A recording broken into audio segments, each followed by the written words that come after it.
Hello and welcome. Welcome to Everyone's an Expert. And as I said in my social media posts, that we'll see if we can get done all set up in time. It was down to the wire.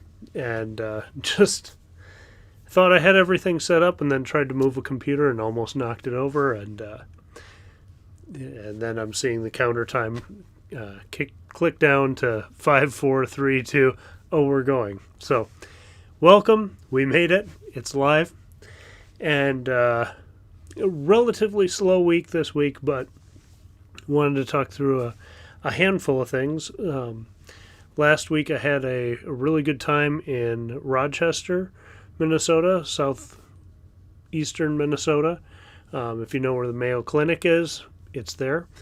And we did it was like during a farmer's market for the city. But they had an EV section, and there was a Bolt there, several Teslas, a Porsche Taycan showed up for a while, Ford Mustang that one of the dealers brought, so of course they were like right front and center, a Kia Niro that another dealer brought, so again they were front and center, which is fine, absolutely fine. It gave people. There was also a Tesla up in front.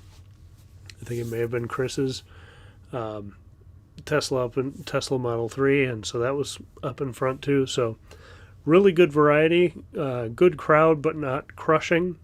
And so really pleasant day to be outdoors. By the end of it, it was, I think, from 8 to noon, and by noon it was getting pretty warm. But a great event,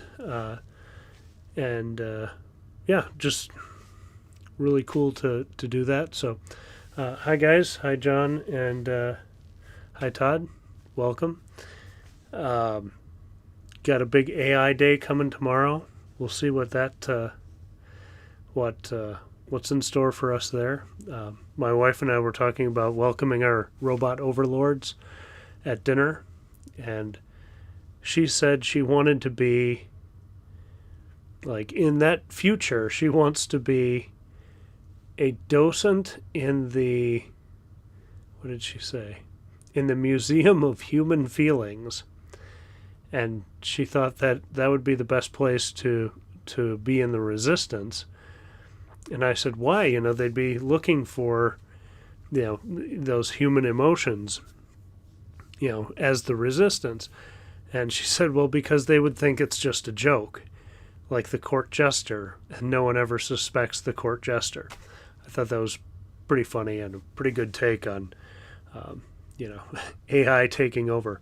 Hopefully it's not an issue, but we'll see what's unveiled tomorrow. If they name it Skynet, we should all be a little concerned.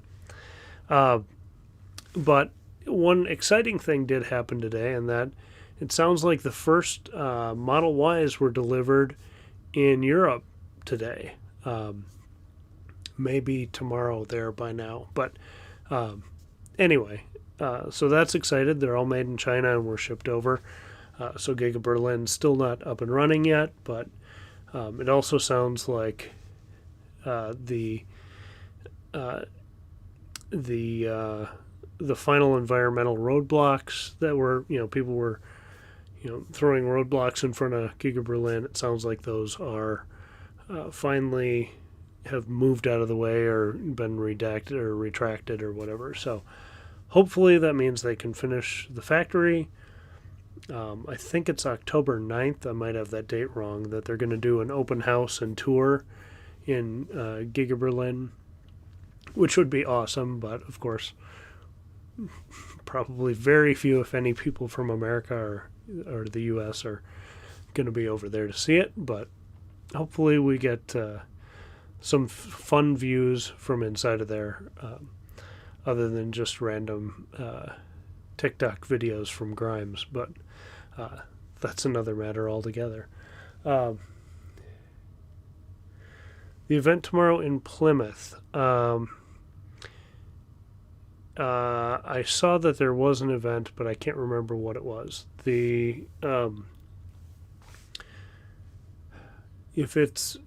it a watch party for AI Day, or is it because I definitely want to see that, and I want to see that as live as possible, so live streaming it. But if it's just a hangout, I probably won't. But if it's going to be a thing where we can stream the event and enjoy it and see it all together, then that would be a lot of fun. And if I can make that swing with my wife, then I shouldn't say swing with my wife. If I can make that schedule work out with my wife, taking care of my daughter, we'll see. But I definitely want to see the AI event live and take notes. And that's 5 p.m. tomorrow Pacific time. So 2 hours later, it'll be 7 p.m. Central time for us, or for me. If you're watching this and you're not in that time zone, then you can figure it out. You understand time, I'm sure, as much as anyone does. But I'm kind of jumping all over the place here. I got a whole page of notes of just little random bits and bobs, and it's a hangout at a brewery. Okay, I'll look into it and see, and if I can make it, I'll try to make it. But if it's, like I said, I really want to see that event and see it live, so we'll see how that goes. I might. Yeah, I'll figure out my schedule and see if I can make it. How about that? Rather than figure it out here on a live stream, because that's really riveting. But just going before I get into the AI Day stuff, the Giga Berlin thing. The other thing I wanted to say about that is, Elon's visit there and the hydrogen comment that the minister, or I don't even know what he's like, the chancellor-elect, or maybe he's a candidate for chancellor. I didn't get the relationship exactly yet when Merkel steps down. But he was asking Elon, is electric the future or is hydrogen the future? And, Elon laughed at him, and it's just it's becoming. I wish the U.S. would stop pursuing like the hydrogen angle for passenger vehicles, because it's, people always ask for battery electric vehicles, they ask, well, where are you going to charge it? Well, we have electricity run everywhere around this country. Where is a hydrogen fueling station? There are a couple in California.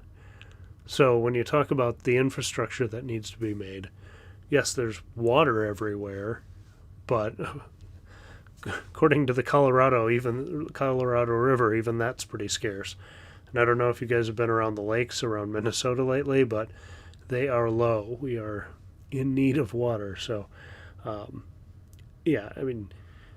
there's no hydrogen infrastructure for filling vehicles. And even if there was, that puts a transition to cleaner, like tailpipe emissions out, another 10, 15 years until that is built out. So it's just a complete waste. And, the government giving a grant to Nikola for a couple $1 million is just maddening. Maybe they got to spread out their bets, but it's very frustrating when you hear those kind of things, and then trying to argue that government can do things well, and then they make decisions like that, and don't support a major EV automaker that's got a lot of employees in the U.S. It's some of that stuff is baffling, but that's not what I meant to talk about today. So I'm not going to go down a what really grinds my gears episode. Although maybe I should do. Maybe one of these I should just do as a complete rant and just go crazy and like tie string up to the back wall and attach it to different pins and just show a big conspiracy. I can't see how that wouldn't go over great. Yeah,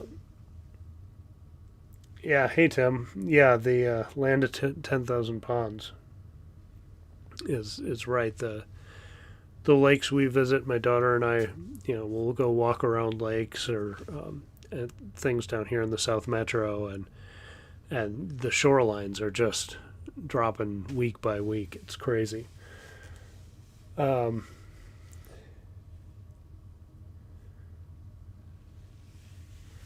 yeah. So the hydrogen thing. I'm not going to keep going on that, but yeah, it's crazy that so many people are pushing that. I think what it is before I knew like the better like knew about Tesla, knew about EVs, knew how they worked. It sounds so good. It's a simple thing. The only thing coming out of the tailpipe is a little water, and even that's clean. It's so simple.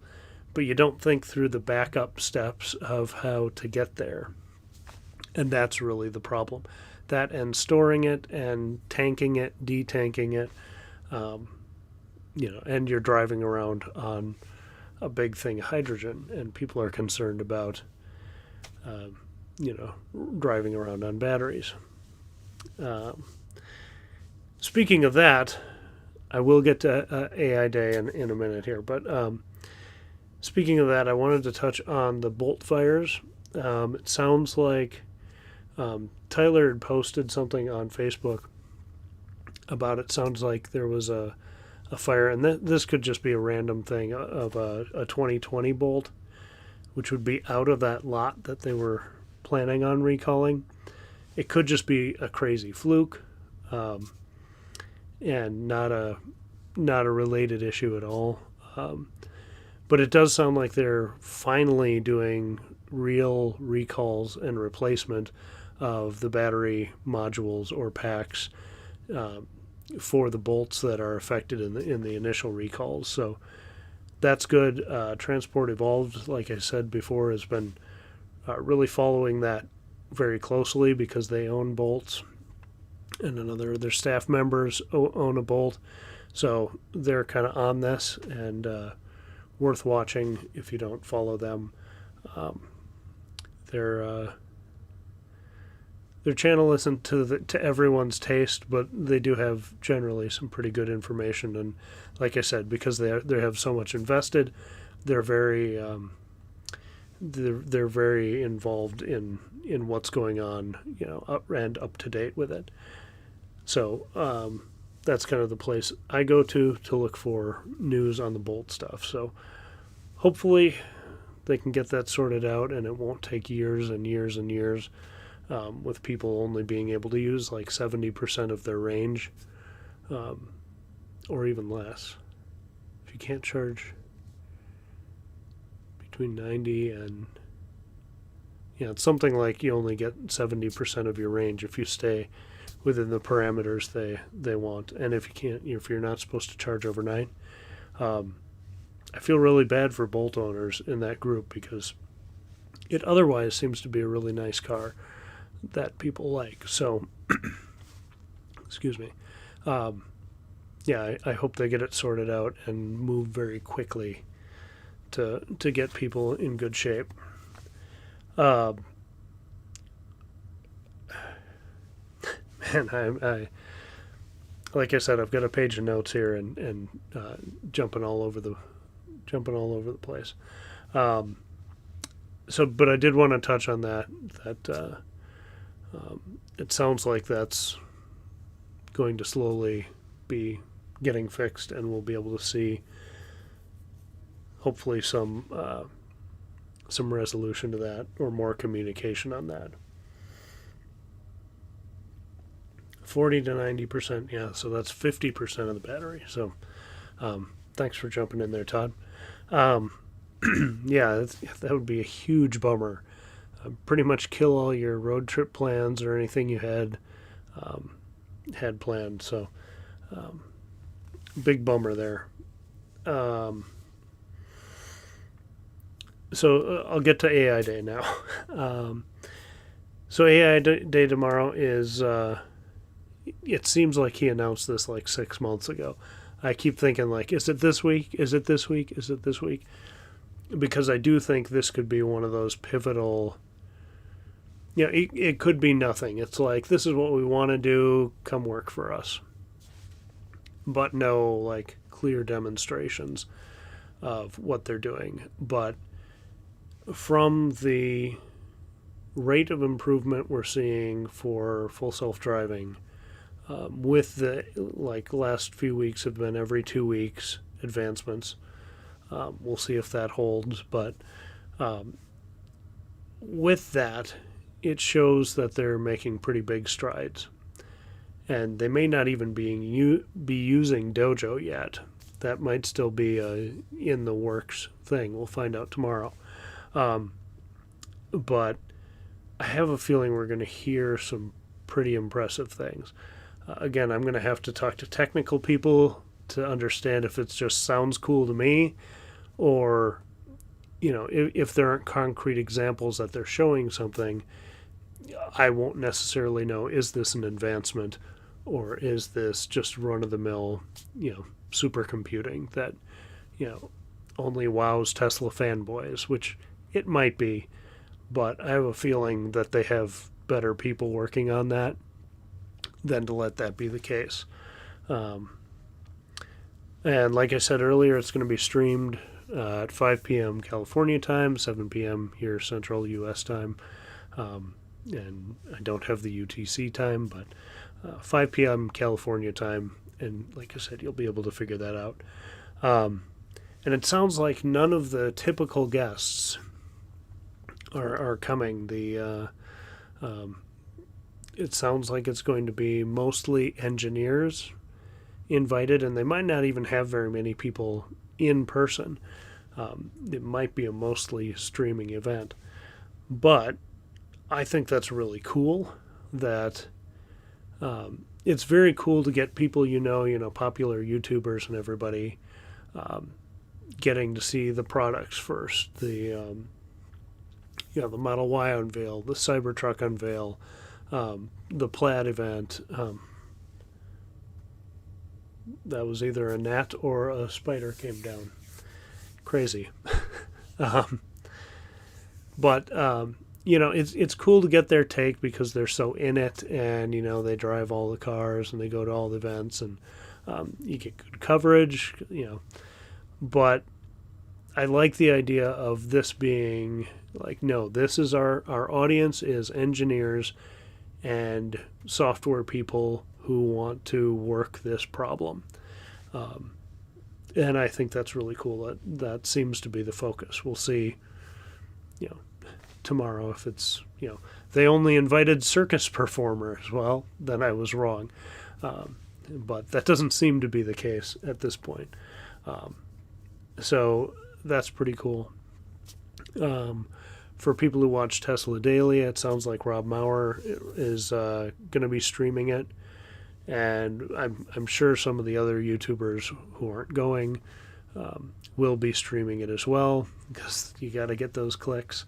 But it'll be interesting to see what people's takes are afterward. Unless I can talk to my friend who works at Cray about it, if he has a chance to see it, I probably won't do an episode. I'll talk about it next week on the live stream, but probably won't do a live stream or anything about it because it's not in my wheelhouse. So it's at least going to take a couple days to process and hear from informed people before I even know what to think about it. Unless we need to be signing up for the Museum of Human Emotions with my wife. I'll get in line and see if I can get a job with her there. And like I said, if they announce Skynet, then we've got bigger things to worry about. Anyway, I'm really looking forward to the event, and I think it's going to be probably like Wall Street probably won't understand it, as they haven't the other big events like this, but I feel like we're going to hear some pretty cool stuff. And frankly, if we don't, if it's just like, yeah, we want to figure out full self-driving, come work for us, I think that would be pretty disappointing because we know that already. So I feel like it's got to be a little more than that for me to be really impressed by it. I mean, I can see why you'd want to do that because you do want people to work for you, but I feel like there's got to be more, or why would they bother having an event? That would be publicly live streamed anyway. I'm going to just catch up here.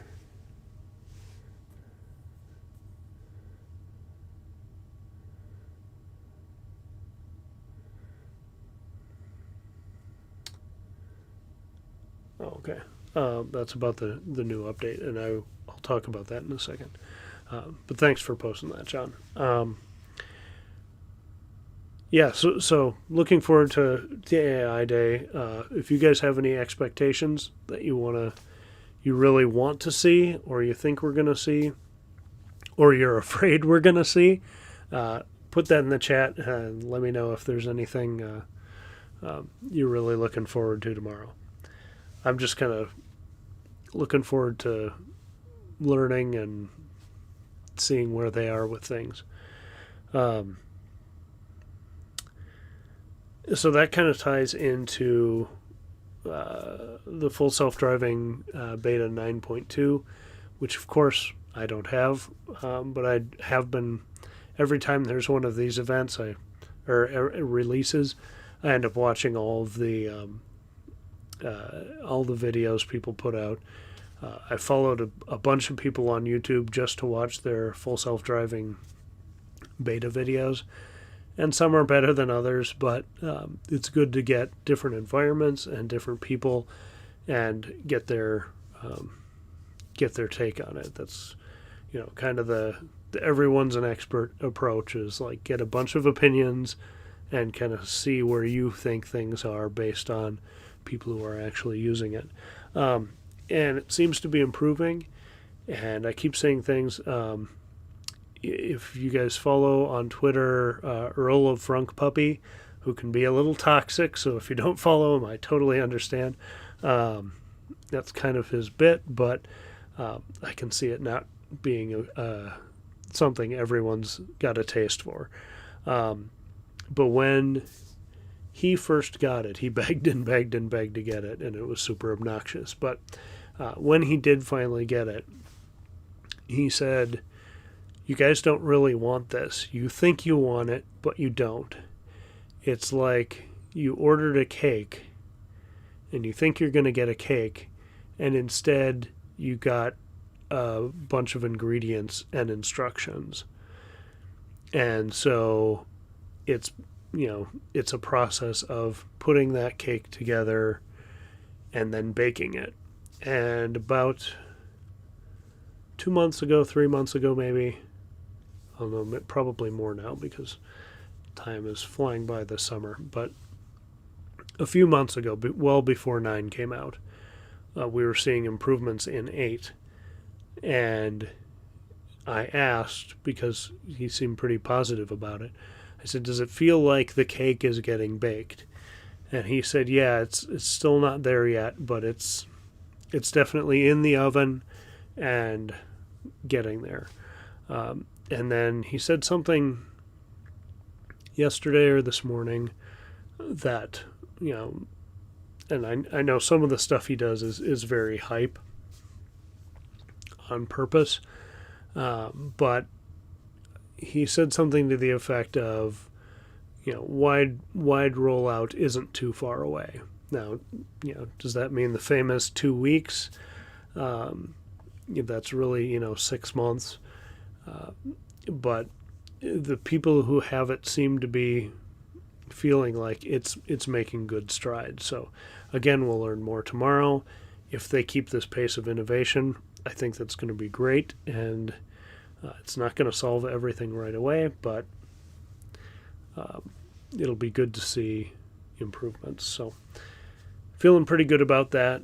Obviously, I'd love to get it, but it's not in the cards yet. But I do have, once it rolls out, I have mapped out a lot of places in the Twin Cities, and even near my home there is it's either 90 degrees or over 90 degrees turn in the road that's very sharp. And there's no stop sign, there's no anything. It's just the road takes a hard right. And I've tried on normal autopilot. There are lines on the road. And I do have FSD, but just tried autopilot on it. And it follows, and it gets about 3/4 of the way, and then just like, oh, I'm not going to turn the wheels that hard. So I really want to test that road. And then a handful of others that I think, oh, that's a weird situation. I want to give it a shot here or there. And I'm sure almost everybody has that same feeling like, oh, there's that spot. That's a weird spot. I got to see if it can do that. So maybe someday. We'll see. But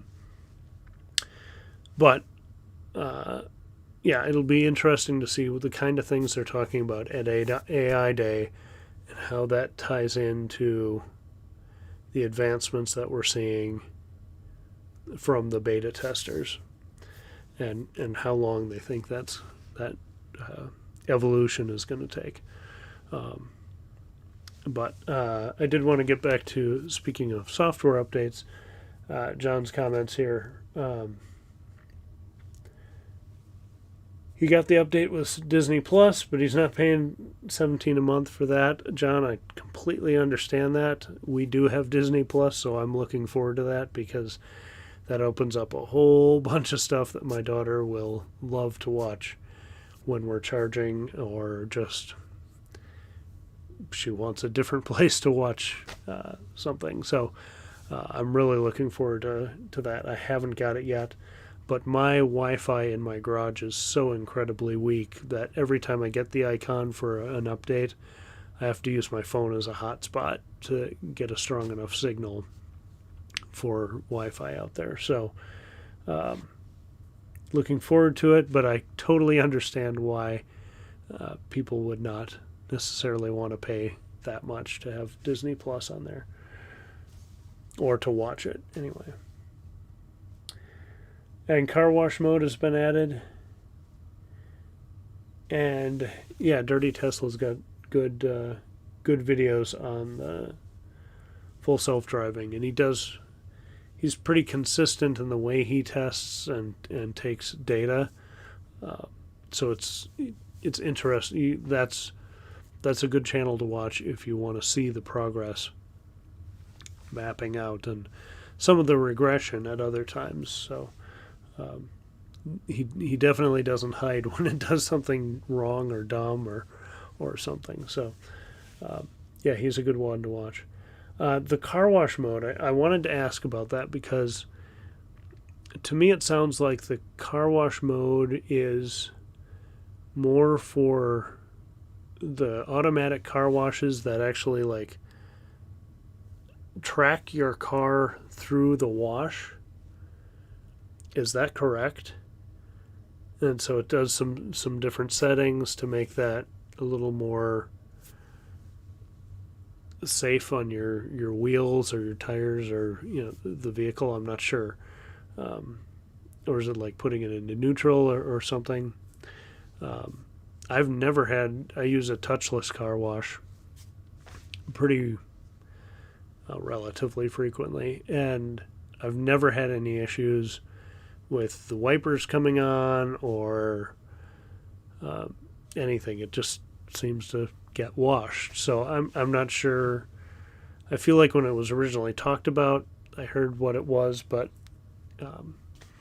if there's something about it that's extra special that I should look out for, let me know. Okay, disables wiper blades and puts it in neutral. Okay, so far I haven't had any issues with it, but it's worth checking out when I get it someday. I'm not one of the people who gets very early. I have my update set to advanced but I don't think that does anything other than make you feel good that you have it set to advanced. But yeah, I'll get it when I get it, and I'll test it out and see if it makes a difference in the car washes. So also only for 3 and Y. Huh. Interesting. I wonder why that is. I guess because they really aren't making the S and X's at very fast speeds right now. So hopefully production can get rolling on those too. And then the other products that people are waiting for. Speaking of which, I didn't mean to talk about this, but it sounds like I haven't read through the environmental impact report yet. I mean to, but haven't had time. And it sounds like the semi, like people have extrapolated. I think Zach and Jesse on Now You Know talked about this, that if you kind of do the math of what they're talking about, it might have a 1 megawatt hour battery, which is, that just sounds crazy massive to me. And I guess if that's what you need to do the job, that's great. But yeah, talk about needing to hog cells to get those vehicles on the road. It's a lot of emissions they can eliminate, so it's probably worth it. But I was really hoping they'd be able to do a 200 or 300 kilowatt hour pack, or like something not preposterously big, like a megawatt hour, and then charging that thing. I wonder if it would be broken into 4 sections, and so maybe the mega charger for the semi would actually have 4 ports, and then each battery system could have its own cooling system and everything. Because otherwise the connector would be like hooking up a even bigger, like an HVAC duct worth of electrical cables and cooling. You need like a master electrician to even plug the thing in, if it's going to charge at any decent rate. Or maybe they'll do Tesla coils and just spark it with lightning. I don't know. So, again, this is one of those things I'm not an expert in, but I was hoping through other efficiencies that it wouldn't need to be that big. But if it can take the place of diesel trucks and do those big, long jobs, then whatever it takes, and hopefully the technology just keeps getting better and better, and they can get lighter and lighter as well. So interesting. I need to look more into that, but it's just I'd love to see them on the road, so the sooner the better. But that's a lot of batteries. So well, before I go any further, I want to say thank you to anyone who's watching this and has subscribed to the channel. I hit 900 subscriptions today, and that's awesome. I really, really, really, really, really appreciate it. I know not all the videos are winners. I get that.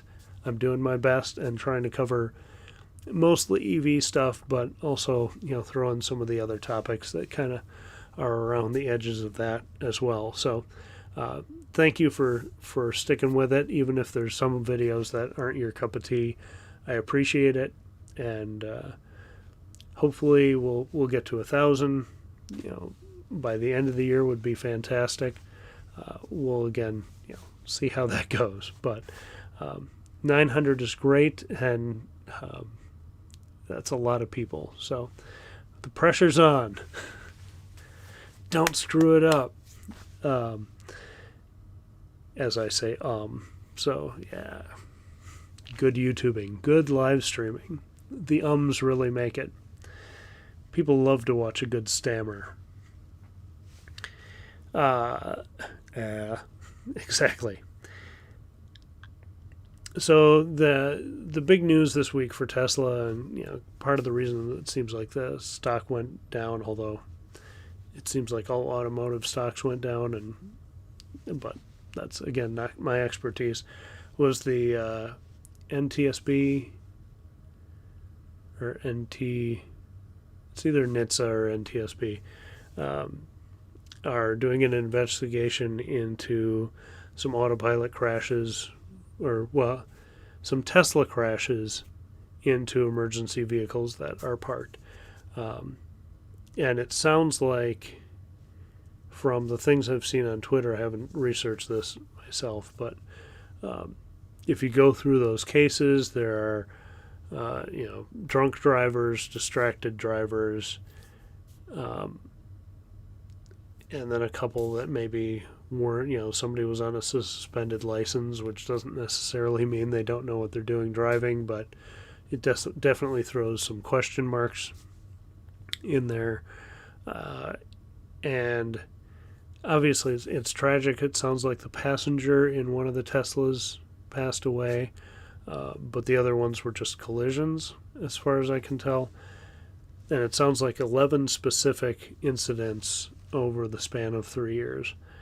And although that's bad, it's kind of if you're a Tesla driver, you every time you turn the autopilot on, it says keep your hands on the wheel, pay attention to the road.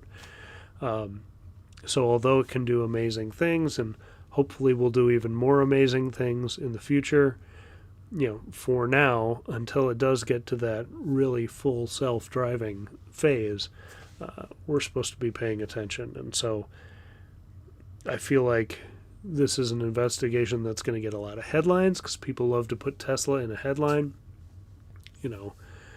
Ford crashes, it's a car crash. A Tesla crashes, it's an autopilot, full self-driving crash.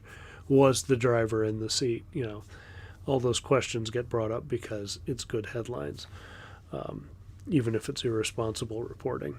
So I don't think it's going to end up being a big deal.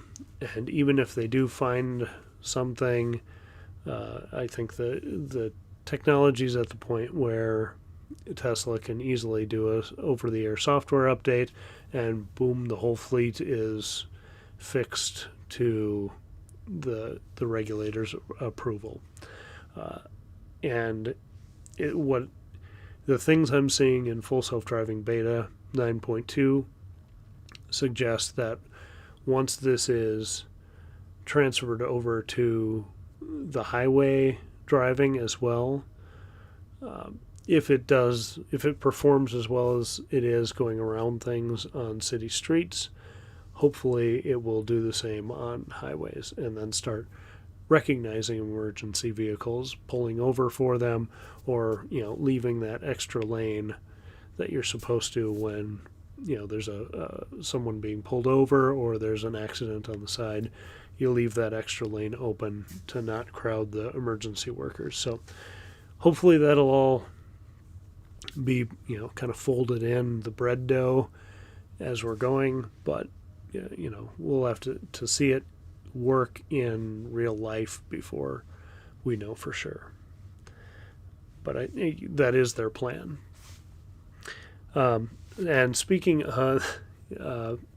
people in Minnesota probably know about this, but maybe people in other parts don't.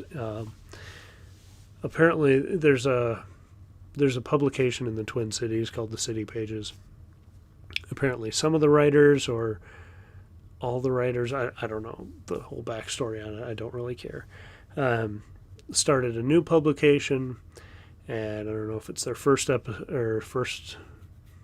release, or I don't know if it's virtual or if it is a physical paper as well, but they're one of their first issues here. The big story in it that came up to me, I didn't even know it existed, was that they were talking about how they noticed in their neighborhood none of the Teslas have front license plates, and in Minnesota you're supposed to have one. And I didn't read the article because I didn't want to give it some clicks, but I did read some of the comments about it. Some people were saying like it's for cosmetics, it's for aerodynamics. You know, we if we don't get in trouble for it, why would we put it on there? And even if we do, I like not having it, so I'm not gonna. Personally, I don't really care. It's not a safety issue at all. I guess it could be a safety issue if you ditch your car in a lake and the only thing sticking up is the tip and no one can identify who what vehicle that is because there's no license plate. I don't know. I'm thinking of like the end of Psycho kind of situation or something. But regardless, it seemed like we're a new publication, and if we put Tesla in the headline, we know we're going to get attention, and so people will notice our magazine more, and by kind of poking the Tesla community, we know we're going to get feedback and interaction about it. And it just seemed a little desperate and a little trying too hard.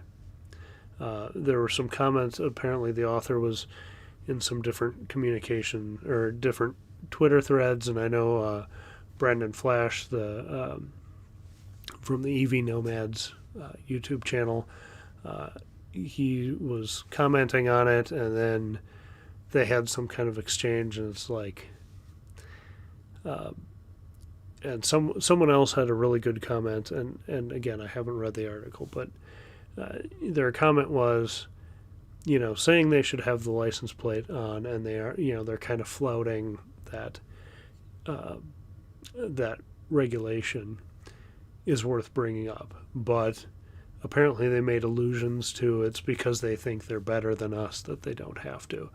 And I don't think it's necessarily that. It might be for some Tesla owners. I think it's more the cosmetic, and people don't think they're going to get caught, so they just take it off. When we did the event in Rochester, I took mine off because the front just looks better on its own without a big white plate on it. So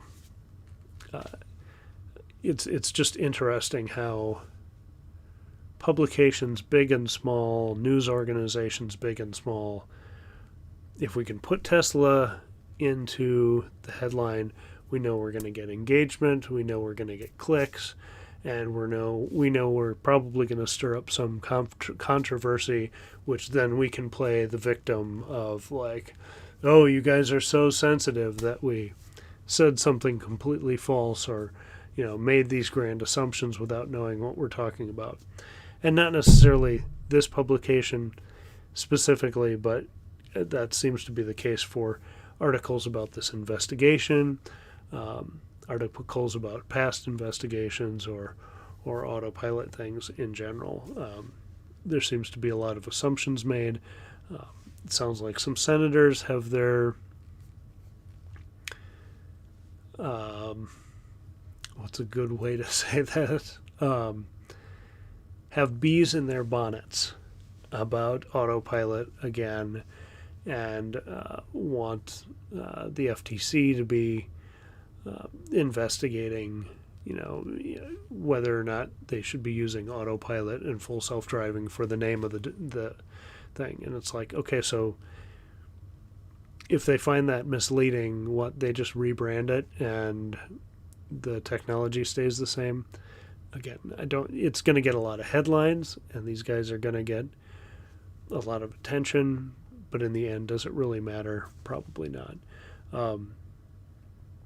It could, do some brand damage and stuff like that, but it's really, on some of the stuff, this cutting edge technology stuff, it's really frustrating to see, people, well, really even my age and older, making laws and trying to regulate something they don't really understand, and when you have people in their 60s and 70s saying, "Oh, I don't understand anything about this technology, and I haven't tried it and won't try it, but I'm going to regulate it," without really understanding it, is pretty frustrating.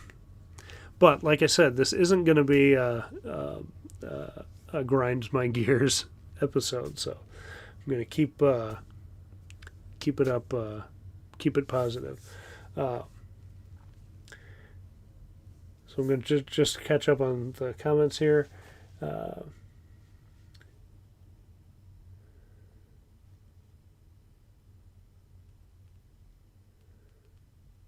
Yeah, I have a repeater. It still doesn't reach out to the garage.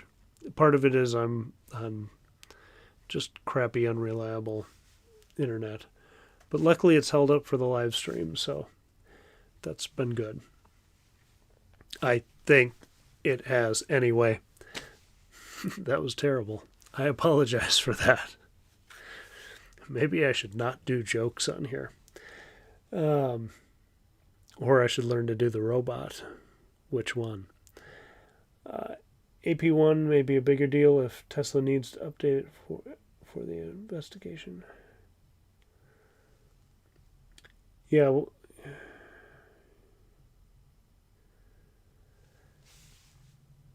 yeah, I guess if they need to update the AP1 cars, I wonder how they do that. Or if they just rename it as traffic aware cruise control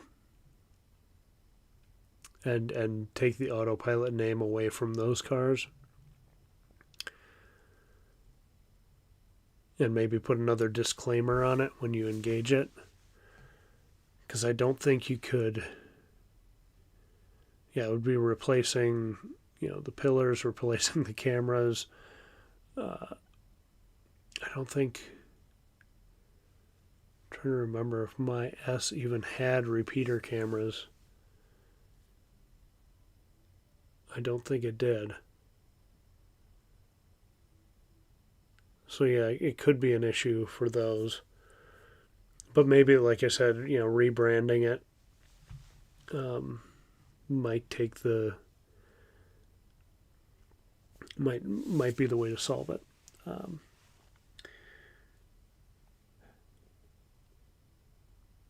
Yeah, that could be expensive. Cops are gonna not pull anyone over for expired tabs or stuff hanging from the interior mirror. People don't pay for their.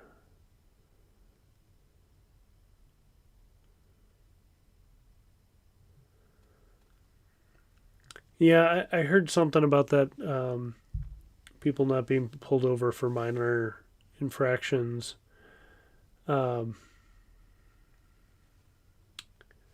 Yeah, and I guess if like you said, if that's the case, then you're not going to get pulled over for a minor missing front license plate, probably. I can see. Yeah, I haven't read that rule specifically, but I do know what you're talking about. That maybe, like, that can't be the primary reason you pull someone over. So yeah, you could probably get away from it from there. But I don't know if like meter maids or someone could write you a ticket for no front license plate. I always have mine on because most of the time I'm not doing a car show. I'm running my daughter around town. And I don't, with the Quick Bandit plate I have on there, it comes off in a couple, in a minute or less. So I don't really worry about it. Hey, Roland, good to see you. Thank you for helping. I saw in the Tesla North Dakota owners group that there was a gal in Williston that needed a charge, and you tried to help her out with the Chatamo, and it wasn't working again. But thanks for being a good Tesla owner, good EV owner, and trying to help out, and at least helping her find where the level 2 charging was, to hopefully get her on her way before too long. So thanks for doing that. That was cool to see that you took the bull by the horns and did your best to help her. So thanks for doing that. And hey, Jason, good to see you. Um, Still waiting, I'm sure, but hopefully soon. Hopefully soon. Um, so the other thing I want to talk a little bit about was the state fair, and I saw in about a week or two ago that the um, Minnesota EV owners posted that there was a sign up sheet for doing the EV experience there and talking to people about your vehicle, EVs in general. And I really, really wanted to do that this year. Um,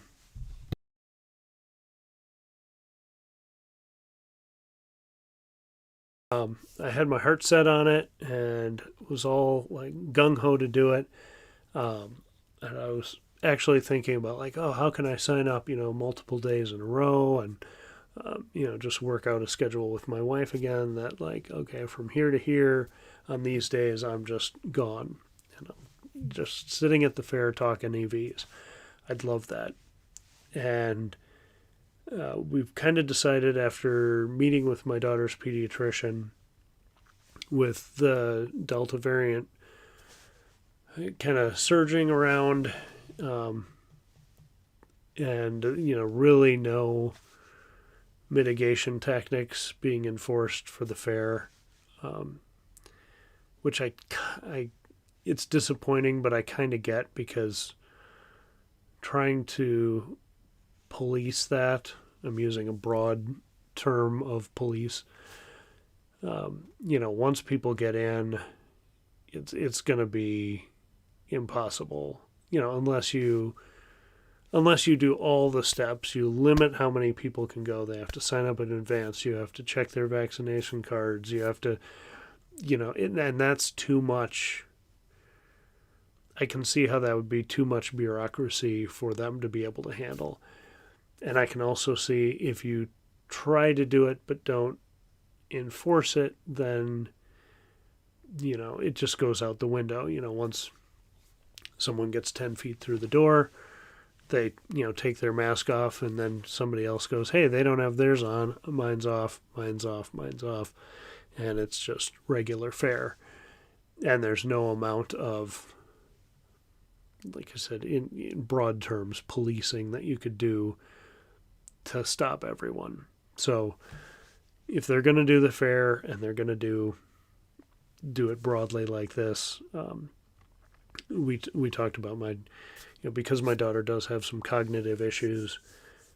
Our pediatrician is concerned that people who have had COVID have can have some lingering cognitive problems, and kind of the way she phrased it in the doctor appointment was like, we don't have any room to lose, or we don't want to make any steps backwards. I realize as I'm saying that out loud, that sounds, wow, that's pretty harsh. But she just wants to be very careful, which I totally respect, and obviously, doing the right thing for your child takes precedent over your wanting to go nerd out with people about EVs and try to drag people into this world. So I haven't signed up for any slots and won't be. Hopefully next year I can do it. I really, really want to. There's really something about the face-to-face conversations. And, well, I just did this Rochester event. How was that different? Well, there were way, way fewer people, and we were kind of on the edge of the space and, all outdoors. The EV building at the state fair is indoors, although there's plenty of ventilation. It might be okay, but just going to play it safe. So that's what makes the pediatrician comfortable, and that's what makes my wife comfortable. So that's the way to go. What I'd love to have is a setup basically like this, and then like a kiosk, like a Zoom meeting, just a constantly going Zoom meeting with kiosks of maybe a handful of people who are EV owners that you can walk up to and live talk with them. So if you go to the fair, you walk up to a monitor, maybe I guess you'd have to put on headphones or something so you could hear it, and then you'd have the whole, lots of body contact and people having to wipe things down and everything. But, that's what I'd love to do, is just sit here and look out at the fair and, hey, you got a question? I'm here live. How creepy is that? But I think it's going to have to be next year, and hopefully I can get there a few days and do some events. That'd be great. So, that's really the big stuff I had for this week. Again, really looking forward to AI Day tomorrow, and I'm sure it'll all be over my head, but I'll try to learn from some experts and be able to come up with some conclusions or insights for it for next week.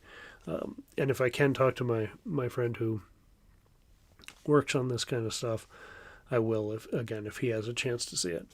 A couple other things. I forgot about the Rochester event. I talked to a gal who works at, where is she? There she is. Christina, who was working with the e-niro for Kia. And I was kind of talking to her about, I've heard these things are really great. The e-niro's smaller than I expected. I thought it was going to be about as high as the Model Y, but it was a few inches shorter. And Tim, I don't know if you're still in here, but I think you were talking to her for a while too, about the e-niro. But she was offering a test drive. They've got one in Rochester at Tom Kadlik Kia in Rochester. They've apparently got an e-niro. And I might give her a call and see if I can go down and test drive it, and then maybe I'll interview someone, locally who owns one. I think that would be kind of cool to get an impression, driving it myself, because I've heard good things about it, that they're super efficient and everything, but obviously haven't had that chance to do that yet. But I'd like to learn more about it. Another thing I'd like to do, and I got to figure out exactly how I'm going to do this, but the conventional wisdom on charging on a road trip is stop at every charger and as you're going, get there at like 5%, charge up to 40, hit the road, do that and repeat, because you're always charging super fast. And that was always my take too. And then I was watching a video by Jim, the Iowa Tesla guy, and he was kind of showing how he did that on a road trip through Iowa and into Colorado and back. And it worked out really well for him. And did I miss something? So as he was doing that, and I'm watching the video, I was thinking about one of his stops is in West Des Moines, Iowa. And that's one I used on my 8-hour range test. And when I did that, to get off the highway and get to the West Des Moines supercharger, if you're going north and south, it feels like it takes at least 10 minutes to get through all the stoplights, get into the mall area and park and start supercharging, and then at least 10 minutes out. Maybe more. I can't remember. I'm going to go back to those videos and see if I can see how long it actually was. because I think I had the GoPro running at least one of those runs. So in that case, is it better to stay where you are, charge a little longer, maybe you're not charging as fast, but you're not burning 20 minutes of going off the highway and back just to get another quick charge somewhere else? So I want to test that somewhere. I don't know if I can. Most of the ones I know of in Minnesota are pretty much right off the highway. Worthington's got a little jog, but it's not nearly that bad. But I guess Eau Claire, Wisconsin, that can be a little bit time consuming to get to. So I might try to test something there, but I kind of want to do like 2 vehicles doing the same route, but with 2 different plans, and go through either 1 or 2 of those kind of stops and see how it shakes out. I think that could be a pretty cool test, and then really, that's where as you get more familiar with driving EV, that's where your better route planners or things like that, taking a look at your stops on a big road trip, especially if you're going to be in a hurry, and kind of plotting some of those out. And if they're too far off and you only need to be there for 15 minutes or something, maybe it makes more sense to spend 20 minutes at the charger you're already on, 20 extra minutes, and not do that jogging through town. Just stay on the highway and keep plowing. So, got to find a good place to test that. Maybe West Des Moines is the best place to test that, but I don't know if I really want to do that trip again this year. But we'll see. It might be worth it for science. We'll see. But anyway, so some stuff like that's in the pipeline where I'm going to try to get into some other EVs and test drive them and talk to owners. And I've got some other ideas for some of these range kind of tests. I need to do like a real range test on the Model Y as well, like real world range test, because people keep asking me at the Rochester thing, well, how far can it go? And I'm like, well, on our road trip, our longest time between stops, between superchargers, was 3.5 hours, but our longest stretch, I think, was only just over 200 miles. And so we didn't end up using the whole battery for that because we didn't need to. So I was like, I think, at highway speeds you could get 240, 260 out of it, but I haven't really tried it out. And I also haven't tried to like hypermile it and get the most I can out of it. So want to try to do those kind of things as well. And I've got a few other trips planned. But Sunday's video, if I can get it done in time, I've got a lot of editing ahead of me, is going to be a broader update on the Well Done Foundation. And part of that was in the road trip series. My interview with Stacy, some of that was in there. But this is going to be more broadly, more of that interview with Stacy.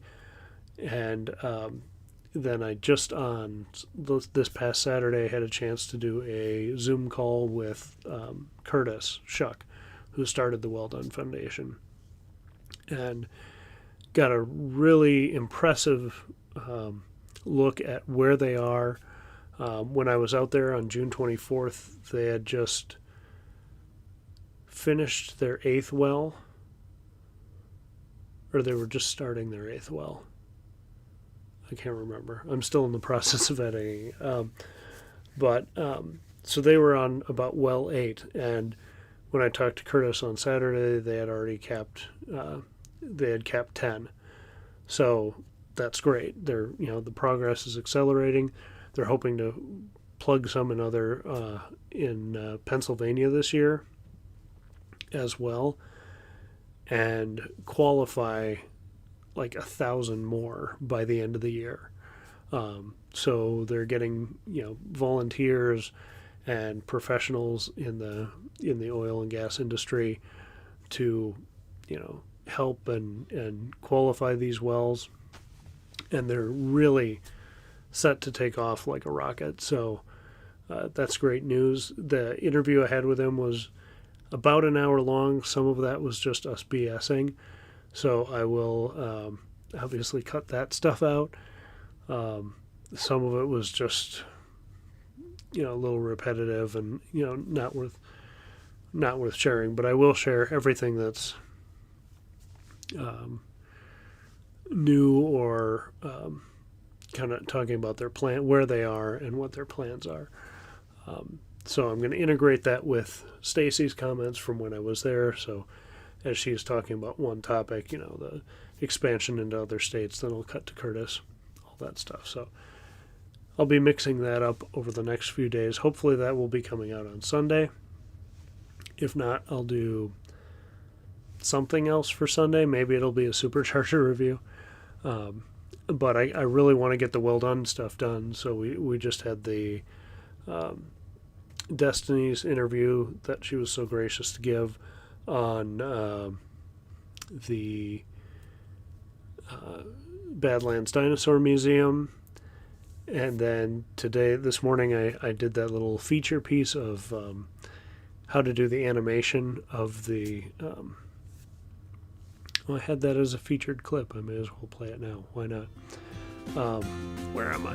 There I am. Hello and welcome. And I'm going to turn the audio off on that movie. So today was... I'll kind of zoom ahead here. Kind of walking through the process of building this.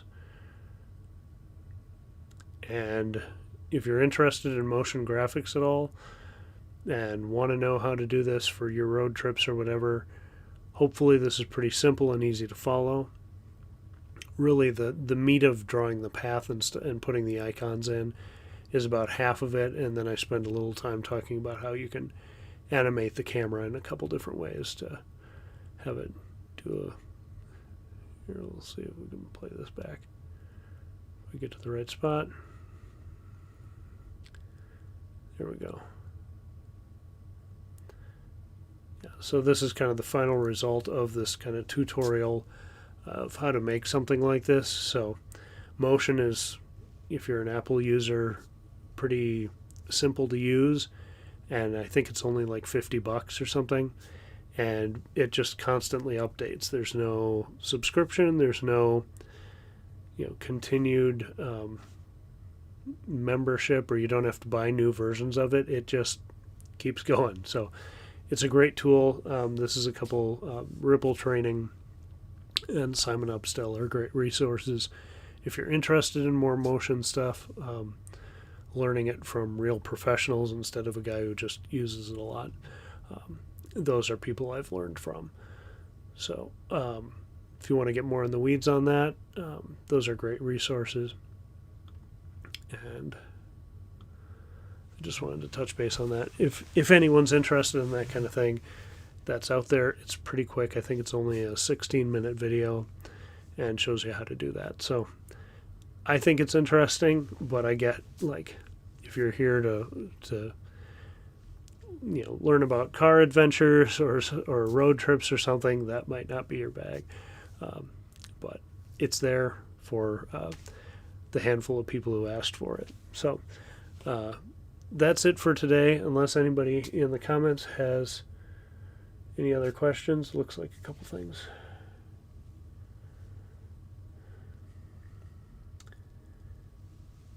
Yes, Todd, you're right. That test should be done with the same model.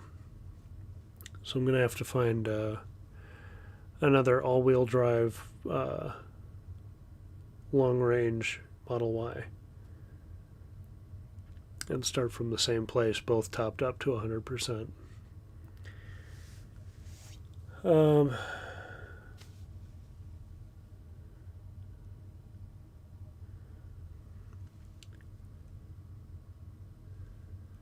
I haven't had a chance to watch the guy with the flat tires yet.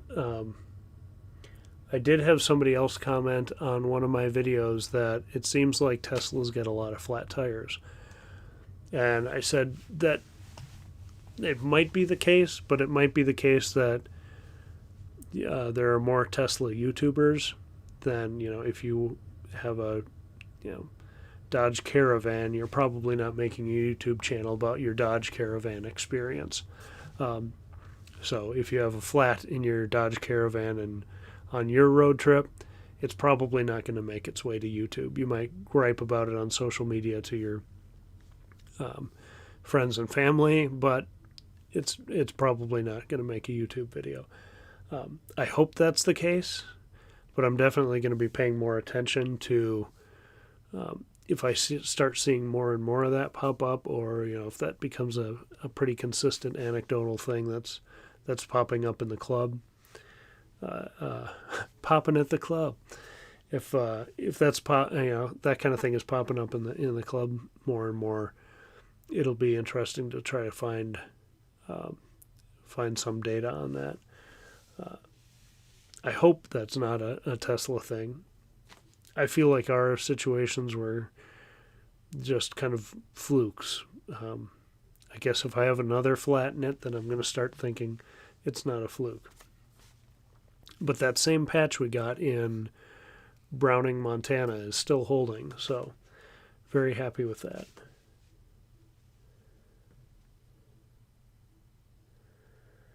When you drive the Model Y down to 0, did I lose power? Not until the very, you're well below 0 before you lose power. You will lose, you'd lose power if you gunned it, but if you're just driving on normal roads, you'd be fine until, unless you gunned it or needed to accelerate quick or, to get in front of someone or something. But hopefully if you're down below 0, you're taking it pretty easy by then anyway. But I don't remember losing power until the very, very end. Kind of when you can see when you start seeing the dashes appear on your energy line where it shows regen or, battery usage, when you start seeing dashes across that and they start creeping toward the center, then you're starting to lose power. But like I said, that's below 0 when that starts happening.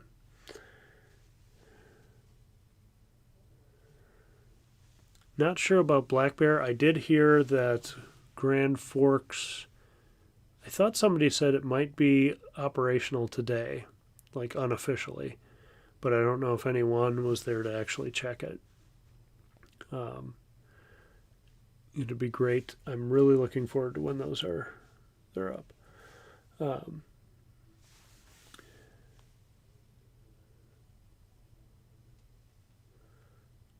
Oh, thanks. I appreciate the pat on the back.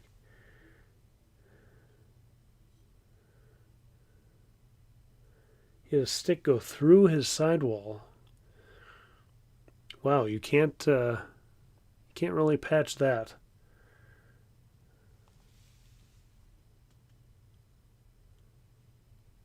Oh, Jason, I'm sorry they moved your order back. It sucks so bad. This is just with I don't know if it's chip shortage or what, but I know it's frustrating because you ordered so early, and other people seem to be getting them. I'm sorry. I wouldn't blame you. I hope you don't call it quits, but I also wouldn't blame you. There's some people I follow in the camera space who had a same Model S I did, and they just decided at some point, we thought the car was going to be able to do this. It's not doing that. It's not going to. We'd have to get a new car, and we did the Tesla experiment and we're out. And a lot of people piled on them for that, and like I get it. They went back to a gas or diesel car. I can't remember which, but it's frustrating. But it's like, they were told something and it didn't happen, and they're they tried the experiment. They did for several years, and it just wasn't working out for them. I in our case, I wanted new features and things, so we bought we traded into the Model Y, but we also didn't buy ours new, where I think they probably did.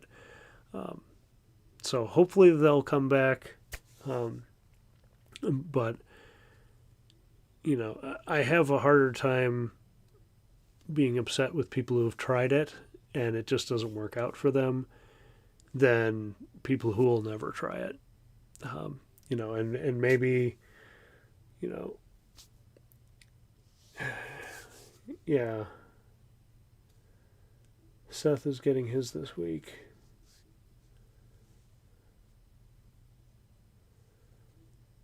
Do I know Seth?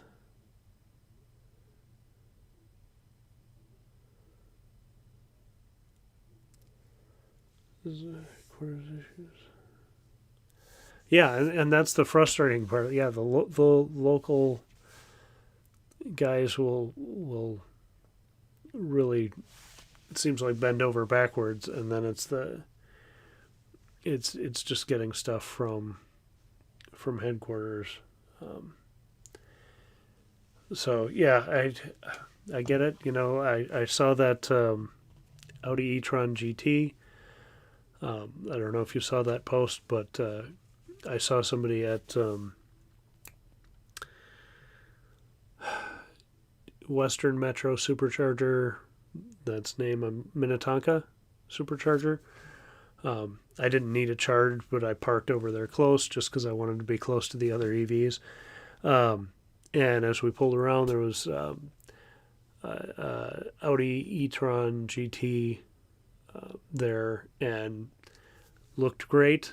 They were charging on a J1772, but they said they just picked it up the day before and they were loving it so far. It looked pretty cool, and like if somebody said, I still want to be electric, and went with that. There's not a lot of charging options in Minnesota for it yet, but I'm guessing it's quick. I don't know all the stats on it, but so this is the Eurotech owner. I may have met him. I'd probably recognize the face. I'm terrible with putting names to faces. So I probably have met him.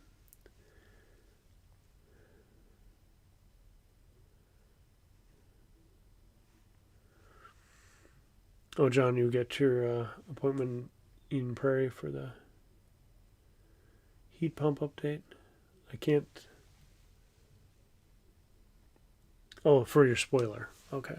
Yeah, well, I hope they get that squared away. Oh, Friday. Okay, so hopefully they get it squared away for you. That'll be cool. I hate to see, I know Tesla's not perfect, and that stuff just really sours people.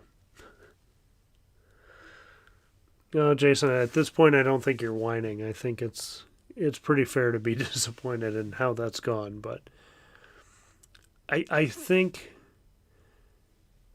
well, I'm giving myself too much credit here, but bear with me. Part of the reason I started my YouTube channel, and I really didn't want to originally, because it seemed like everybody gets a Tesla and starts a YouTube channel, right?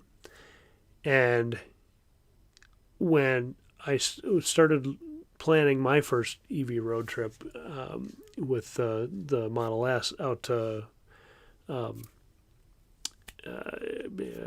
Big Mountain, Pikes Peak in 2018, I was looking at Zach and Jesse's website for Now You Know supercharger reviews, and I'm like, oh cool, I'm gonna see what's at all of them, all the way out there and all the way back, and this is going to be great. And there was nothing across South Dakota. I think there was one for Clearwater in Minnesota. And that was it. And I wasn't going through Clearwater. So it was like, here's this big chunk of the country that no one's covered. And it just got me thinking, like, people don't realize how many EVs are here. Like, we have a pretty hefty Minnesota Tesla club, pretty big size Minnesota EV owners. And I know there's, quite a bit of overlap, but not complete overlap in those two groups. And I was like, well, people need to know that, yeah, EVs work here, and you can, they're great, and there's more people than just me. And so that's kind of was the point of not starting this channel, but kind of shifting the channel over to, covering EV topics and doing the supercharger reviews and stuff, because, I just think there's still a perception, and probably from Tesla and even other EV automakers, that, we're just, there's not many people here and they aren't going to buy EVs. So there's no rush to get them here. That seems to be the case. Hopefully the Clean Cars ruling will help with that perception. But I don't know. I hope they get on the ball for you, because I know once you get it, you're going to love it. Assuming it doesn't overheat like your ex. But assuming it's all what Plaid seems to be, I feel like you're going to love it. But it's tough waiting. I totally get it. It's a tough waiting game.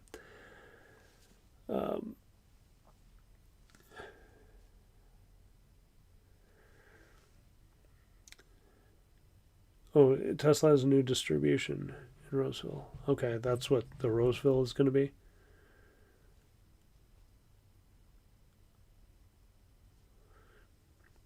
Yeah, well, getting parts faster is great too, because repairs shouldn't take as long as they do.